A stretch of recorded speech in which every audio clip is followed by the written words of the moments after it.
কিছু প্রবাসী, তার কাছে আপনি খুশি হয়ে একটা মোবাইল দিয়ে দিলেন, ভাই এই মোবাইলটা আমার বাড়িতে দিও।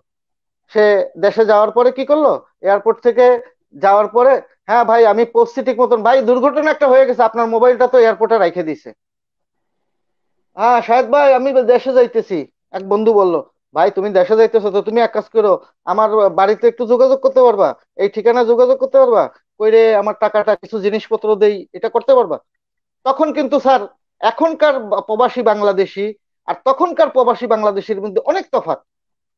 কেমন? যেটা আমি আপনার আপনার সাথে বলতেছি ট্রুথ, প্র্যাকটিক্যাল, যেটা আমি কেমন অভিজ্ঞতা কেমন নিয়ে বলতেছি। যেমন কেমন তখন? অনেক সব প্রবাসী না, কিছু প্রবাসী, তার কাছে আপনি খুশি হয়ে একটা মোবাইল দিয়ে দিলেন, ভাই এই মোবাইলটা আমার বাড়িতে দিও।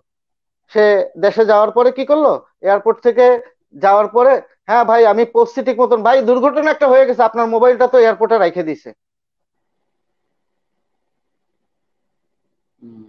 যেটা অনেক প্রবাসী ভাই বোন করে। আর সব এখন প্রবাসী এখন ভাই বোন না, তখন করে নাই, এখন করতেছে। ও, এখন করে, তখন করতো না। আচ্ছা, আচ্ছা, আচ্ছা। না, ভেরি স্যাড। তখন ওই যার কাছে যে টাকা দিতাম, ডলার দিয়ে দিতাম, 1,000 ডলার দিয়ে দিছি, সে সুন্দর মতন বাড়িতে পৌঁছে দিছে। কোনো জিনিসপত্র দিছি সুন্দর মতন পৌঁছে দিছে, যদিও তার কষ্ট হয়েছে আমার বাড়িতে যাওয়াটা।